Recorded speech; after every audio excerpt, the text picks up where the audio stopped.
Anda silakan dan Anda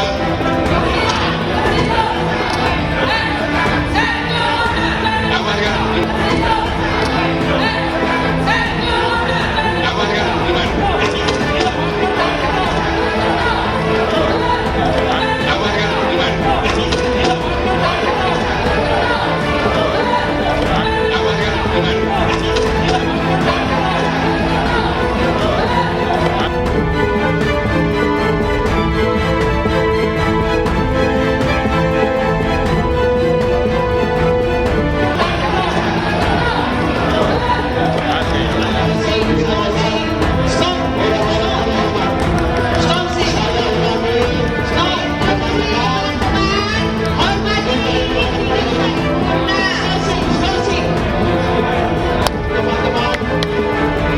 Saya minta dengan tidaknya orang-orang terhormat.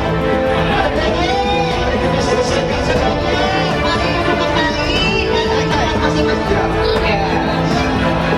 tidak ada pekerjaan tindakan fisik.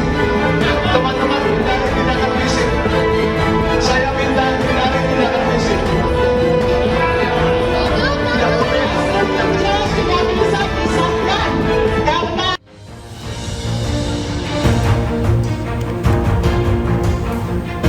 Selamat malam dan apa kabar pemirsa? Suasana ricuh rapat paripurna DPD RI ke-12 masa sidang 5 tahun sidang 2023-2024 tadi jadi pembuka jumpa kita dalam iNews Prime malam hari ini.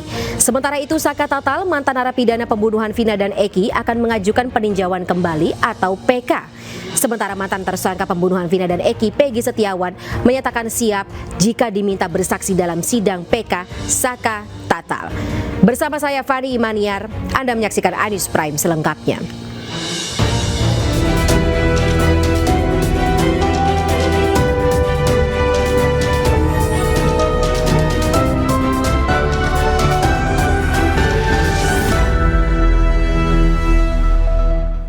Pemirsa, sebuah mobil bak terbuka ludes terbakar di ruas jalan tol Lingkar Luar Kembangan, Jakarta. Tidak ada korban jiwa dan luka dalam peristiwa ini. Dari gas las, tabung las meledak jadi apar, udah dikerahkan, tetap semua nggak mampu padamin. Kobaran api dengan cepat menghanguskan sebuah mobil bak terbuka di ruas jalan tol Lingkar Luar Meruya Selatan, Kembangan, Jakarta Barat pada Jumat siang. Petugas suku dinas penanggulangan kebakaran dan penyelamatan wilayah Jakarta Barat yang berada di lokasi berupaya melokalisir api agar tidak merembet ke mobil truk yang berada di depannya. Peristiwa ini terjadi ketika mobil bak terbuka itu dipanggil untuk menangani mobil truk pengangkut tanah yang mogok akibat as roda belakang truk mengalami patah. Namun pada saat proses pemotongan dan menyalakan mesin tabung gas, tiba-tiba keluar percikan api hingga dengan cepat menjalar ke mobil itu. Tiba-tiba ada bunyi ini bus gitu.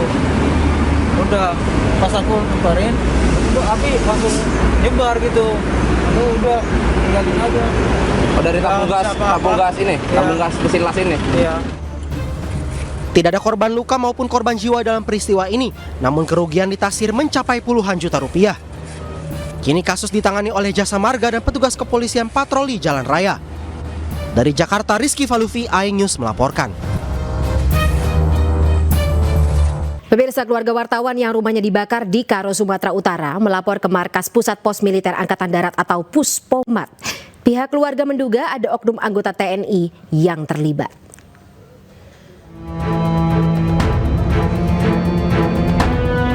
Keluarga korban meyakini oknum anggota TNI Angkatan Darat berpangkat Koptu di Batalion Infanteri 125 Simbisa terlibat dalam kasus ini. Sebelum tewas dalam kebakaran, jurnalis Tribrata TV Sampurna Pasaribu menyebut keterlibatan anggota TNI berinisial HB dalam kasus judi pada artikel yang ditulisnya.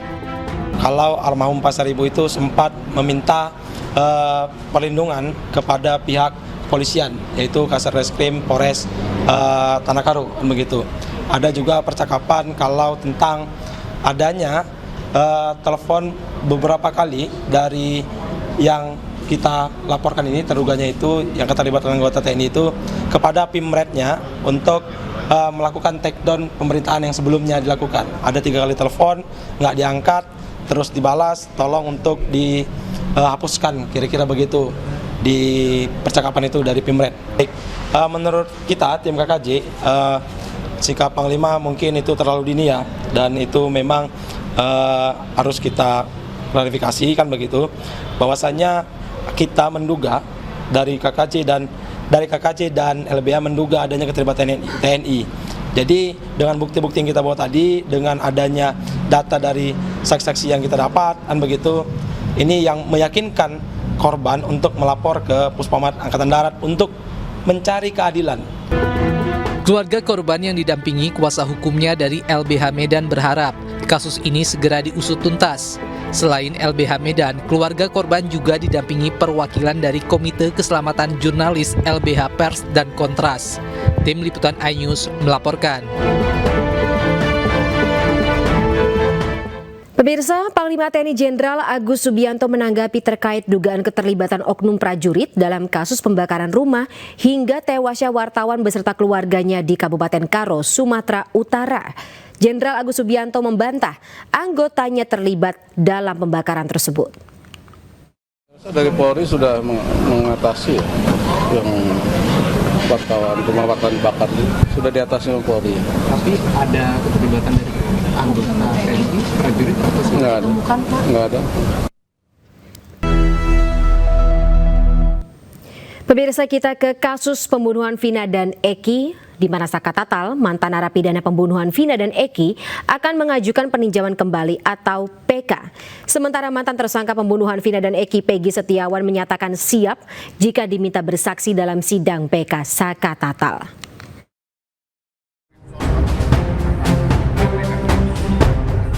Saka Tatal, mantan narapidana kasus pembunuhan Vina Eki, telah mengajukan upaya hukum peninjauan kembali atau PK ke Pengadilan Negeri Cirebon, Jawa Barat. Saka yang telah bebas pada April 2020 lalu mengajukan PK sebagai upaya memulihkan nama baiknya. Sidang peninjauan kembali Saka akan digelar pada Rabu 24 Juli 2024 mendatang. Sejumlah bukti baru atau novum telah disiapkan tim kuasa hukum untuk memperkuat gugatan hukum yang diajukan pihaknya.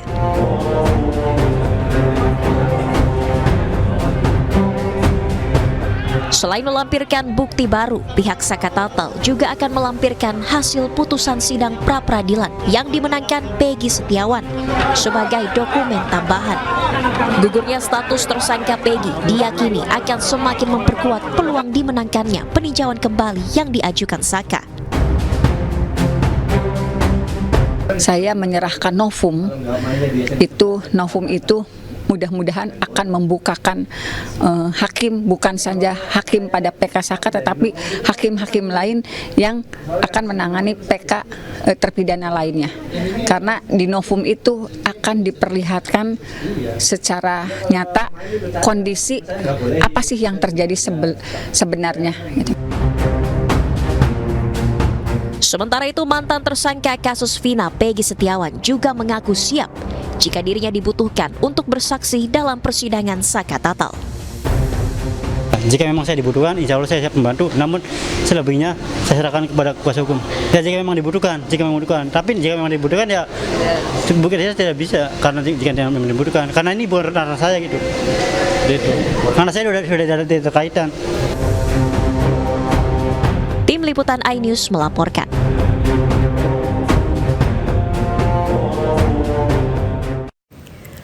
Pemirsa, bebasnya Peggy Setiawan usai sidang pra-peradilan menuai tanggapan dari pengacara Hotman Paris Hutapea yang menyebut Peggy bisa ditahan lagi. Polisi bisa kembali menjerat Peggy jika seandainya ditemukan bukti baru. Benar Peggy bebas, tapi bebasnya itu bebas perkara pra-peradilan. Artinya belum bebas dari pokok perkara. Perkara pra-peradilan itu hanya soal teknis prosedural.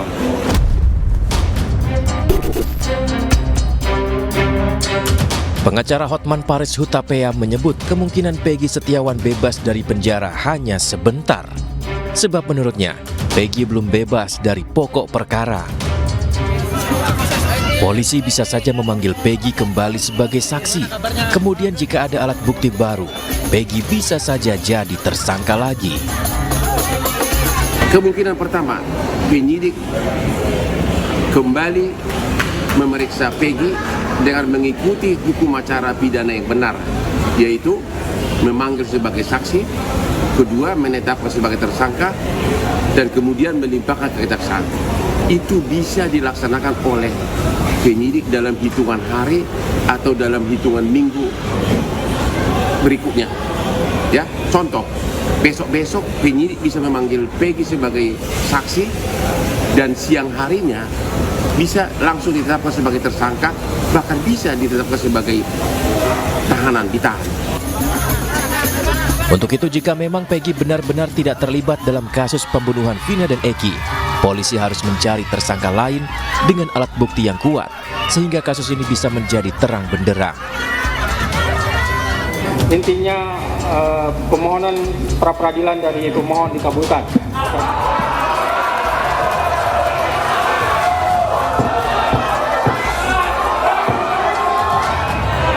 Selesai dan sidang dinyatakan ditutup. Sebelumnya, Hakim Tunggal Pengadilan Negeri Bandung Eman Sulaiman mengabulkan pra-peradilan Peggy Setiawan untuk seluruhnya. Penangkapan dan penetapan tersangka Peggy oleh Polda Jawa Barat dinilai tidak sah. Salah satu pertimbangan hakim, Peggy belum pernah diperiksa sebagai saksi saat ditetapkan sebagai tersangka. Tim Liputan iNews melaporkan.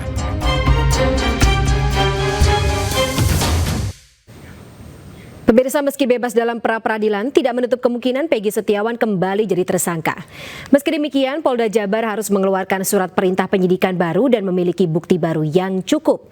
Berikut pernyataan pakar hukum pidana Profesor Hipnu Nugroho dalam program iNews Sore. Pra-peradilan itu baru kontrol terhadap bagaimana menentukan sebagai tersangka. Menentukan tersangka, sehingga belum masuk pokok materinya, Mbak. Oleh karena itu, nanti Polri itu setelah pra-peradilan ini mengeluarkan SP3, surat perintah penghentian. Dalam teori ada 3 jenis, bahkan sekarang 4. Surat penghentian demi hukum, itu contohnya misalkan meninggal dunia, daluarsa, forjar, itu sama sekali tidak bisa dituntut kembali, disidik kembali. Kemudian yang kedua, SP3 demi kepentingan hukum. Lah, si Peggy ini adalah SP3 demi kepentingan hukum. Artinya apa? Kepentingan hukum buktinya masih kurang. Buktinya salah mengambil.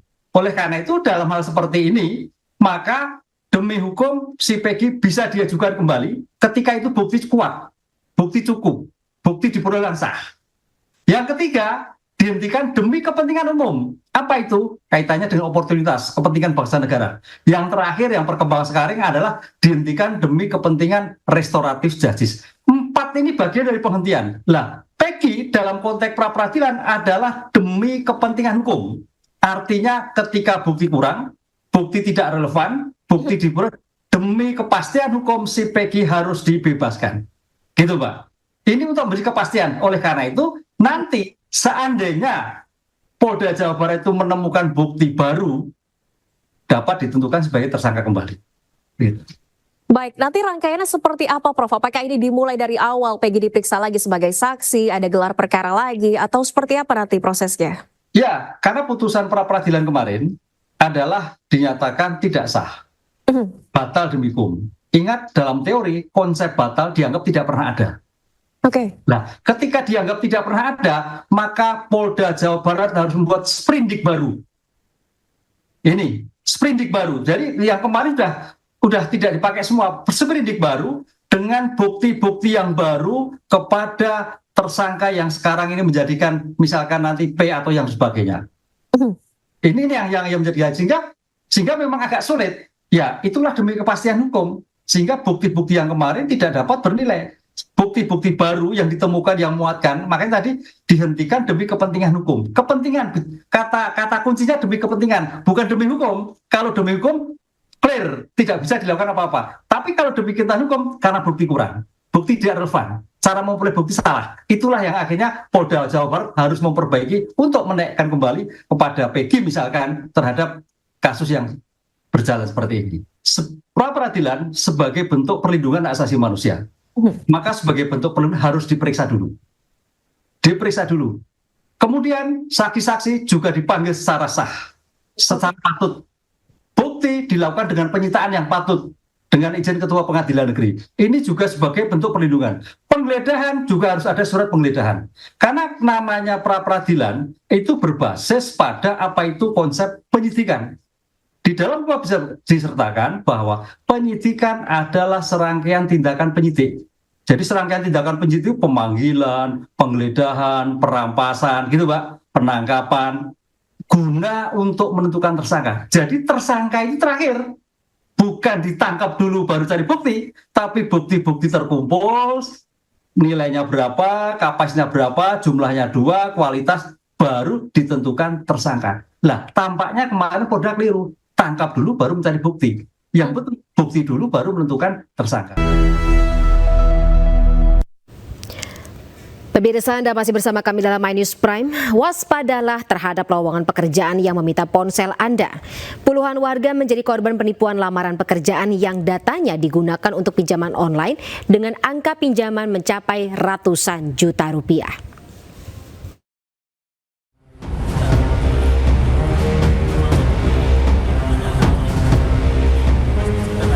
Puluhan warga mendatangi Mapolres Jakarta Timur untuk melaporkan kasus dugaan penipuan berkedok lowongan pekerjaan sebagai sales. Saat melamar, terduga pelaku yakni Rohayati, sales toko handphone, meminta ponsel, data, dan foto korban yang ternyata digunakan untuk pinjaman online. Para korban kini harus menanggung tagihan pinjaman online senilai 20 juta hingga ratusan juta rupiah. Penjualan.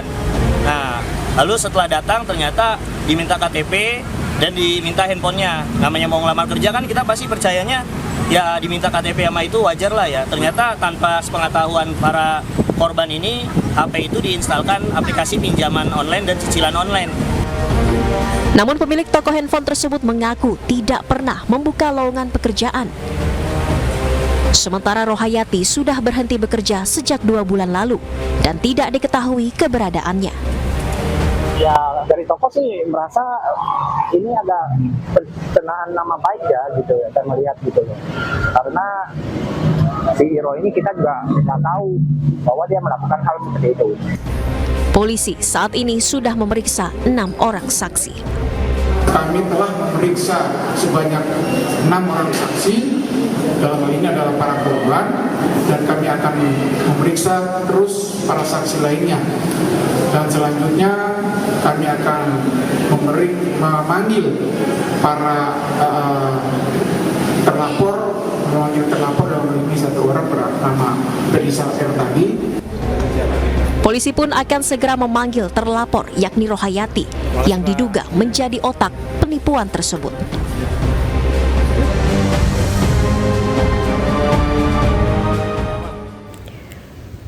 Pemirsa, baru-baru ini publik diresahkan dengan viralnya sejumlah nama program dan aplikasi milik instansi pemerintah yang kontroversial.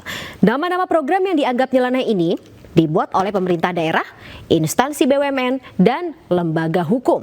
Singkatan yang dijadikan nama program serta aplikasi ini dianggap menjurus ke arah seksisme dan menimbulkan konotasi negatif. Hal ini pun memicu beragam tanggapan dari anggota DPR, akademisi, serta masyarakat.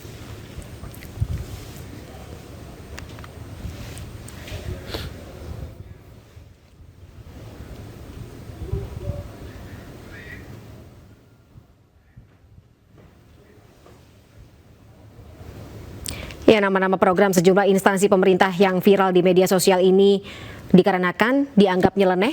Menurut publik, singkatan-singkatan yang dibuat tidak hanya nyeleneh, namun tak jarang juga menimbulkan kesan konotasi yang negatif. Berikut sejumlah program yang dianggap kontroversial. Saya akan tunjukkan kepada Anda, pemirsa. Ya. Yang pertama berawal dari program rancangan pemerintah Kabupaten Cirebon yang merupakan kepanjangan dari Sistem Pelayanan Program Penanggulangan Kemiskinan dan Jaminan Kesehatan. Program ini sebenarnya bertujuan untuk melengkapi kebutuhan warga kurang mampu di daerah itu. Tapi SAPI, singkatan dari program ini justru menjadi sorotan publik dan membuat heboh masyarakat, terutama di media sosial. Singkatan dari aplikasi Pemkab Cirebon ini justru dinilai memiliki arti negatif dan tentunya layak dikaji ulang.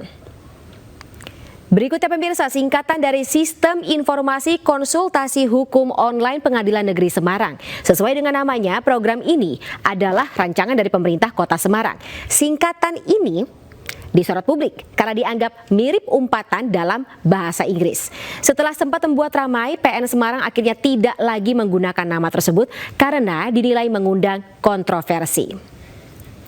Selanjutnya pemirsa, ada aplikasi yang merupakan program unggulan dari Dinas Perkebunan dan Peternakan Provinsi Kalimantan Selatan atau Kalsel. Aplikasi ini bertujuan untuk menggencarkan pengembangan ternak sapi potong di klaster perkebunan kelapa sawit maksud kami. Singkatannya adalah singkatan dari Sistem Integrasi Kelapa Sawit Sapi Berbasis Kemitraan Usaha Inti Plasma, tetapi lagi-lagi menimbulkan konotasi negatif. Selanjutnya pemirsa, ada pula ya ini program pemerintah yang dinilai nyeleneh, tapi kali ini sistem monitoring stok dan kebutuhan pangan pokok. Meski berkonotasi negatif, program ini sebenarnya memiliki tujuan untuk membantu kinerja pemerintah daerah Kota Surakarta. Setelah viral, Pemkot Surakarta juga berjanji akan mengevaluasi penggunaan akronim ini. Masih ada lagi pemirsa, aplikasi masyarakat berdedikasi yang memperhatikan angkatan kerja rentan atau disingkat menjadi, Anda bisa baca sendiri pemirsa, program yang seolah memberi arti jantan atau gagah pada pria bernama Dedi ini bertujuan untuk memberikan perlindungan pada pencari kerja sehingga nantinya bisa menanggulangi dan menurunkan angka kemiskinan. Selanjutnya pemirsa, ada yang terakhir ini lebih tepatnya, ada program dari pemerintah Kota Bengkulu. Saya sampai tidak tega untuk membacanya pemirsa. Nama ini juga menjadi sorotan publik karena dinilai memiliki nama yang nyeleneh. Walaupun program ini sudah ada sejak tahun 2022 di wilayah kerja Puskesmas Anggut Atas, menurut pihak Puskesmas tidak ada nama negatif atau makna negatif pada singkatan ini, melainkan hanya sebuah nama program inovasi. Singkatan ini berasal dari jemput bola yang layani masyarakat.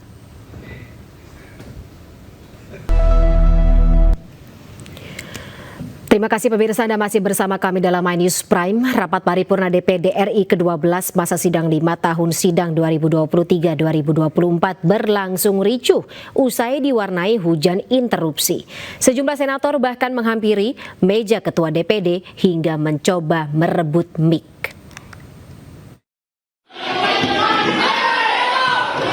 Anda silakan, Anda.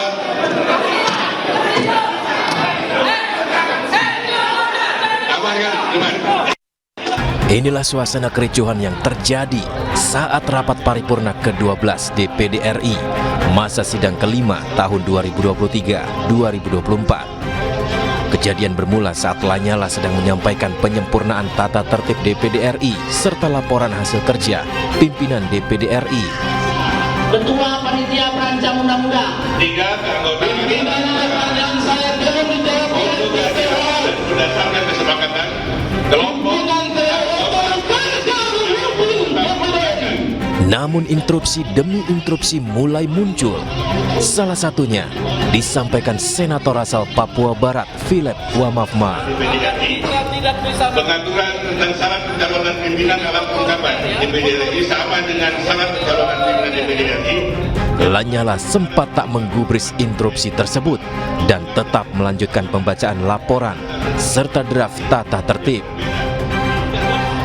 Hal ini pun memantik amarah sejumlah senator lain. Mereka turut berteriak melayangkan interupsi hingga akhirnya menghampiri meja Lanyala sambil menunjuknya agar tak mengesahkan laporan draft tata tertib.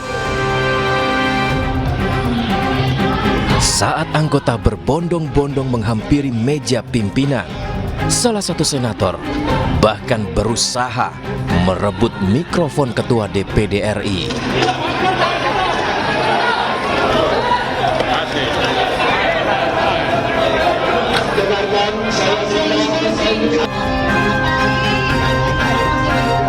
Sejumlah petugas pengamanan pun kemudian membentuk barikade agar kericuhan tak semakin menjadi.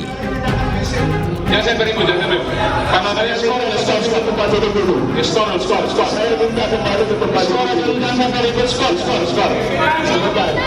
Pimpinan sidang akhirnya memutuskan menskor sidang selama 10 hingga 15 menit untuk meredakan suasana. Dari Jakarta, tim liputan iNews melaporkan.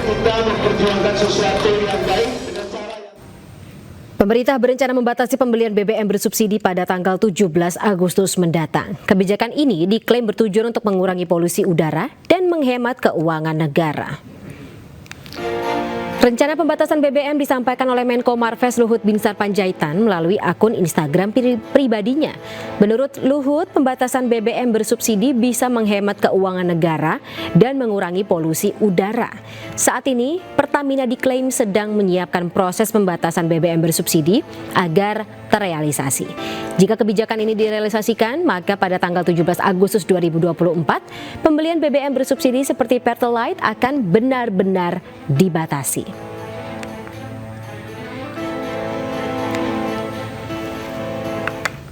Masalah penggunaan bensin, kita kan sekarang berencana ini mau mendorong segera bioetanol masuk menggantikan bensin supaya polusi udara ini juga bisa dikurangi cepat, karena sulfur yang ini kan sampai 500 ya, kita mau sulfurnya itu 50 lah. Nah ini sekarang lagi diproses dikerjakan oleh Pertamina.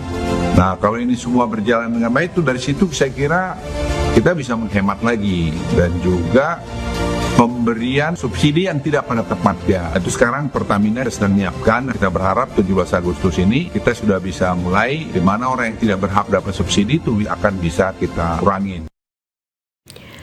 Sementara itu, pemirsa, Menteri Energi dan Sumber Daya Mineral atau ESDM Arifin Tasrif membantah adanya pembatasan BBM bersubsidi mulai 17 Agustus mendatang. Namun, ia menyebut bahwa pembatasan pasti akan dilakukan untuk memastikan penerimaan subsidi BBM bisa tepat sasaran. Lagi mempertajam dulu ininya, ya, diminta untuk mempertajam dulu. Apakah mempertajam? Iya kan, kita mau tepat sasaran ini, ya kan, minta ini lagi diperdalam. Tapi untuk BBM yang mana sih Pak? Solar kah? Atau Ya semua kan yang subsidi, ya kan, yang banyak yang memang harus yang menjelaskan. Kalau non subsidi kan enggak ada batas-batas juga Agustus, masih belum ini kok. Kalian kok nanyanya kok. Presiden Joko Widodo menandatangani Peraturan Presiden atau PP nomor 75 tahun 2024 tentang percepatan pembangunan Ibu Kota Nusantara atau IKN. Perpres tersebut berisi pasal terkait penyediaan fasilitas hingga perizinan. Perpres yang memuat 14 pasal diteken Jokowi pada Kamis 11 Juli. Dalam Perpres pasal 2 disebutkan percepatan pembangunan IKN bertujuan untuk membentuk ekosistem layak huni khususnya di kawasan inti pusat pemerintahan atau KIPP yang meliputi penyediaan dan pengelolaan layanan dasar serta sosial dan juga fasilitas komersial sesuai dengan Undang-Undang Nomor 21 Tahun 2023. Selain itu, penyediaan dan pengelolaan layanan dasar dan sosial meliputi hunian, kesehatan, pendidikan, sosial dan budaya, energi dan ketenaga listrikan, telekomunikasi dan digitalisasi, transportasi, air minum, sanitasi dan pengelolaan limbah, fasilitas kedaruratan, pemakaman umum, ruang terbuka hijau, fasilitas olahraga, fasilitas keagamaan, fasilitas perkantoran, dan ketentraman serta ketertiban umum. Sedangkan penyediaan fasilitas komersial meliputi hotel, pusat perbelanjaan, retail dan toko, restoran dan pusat rekreasi, juga hiburan.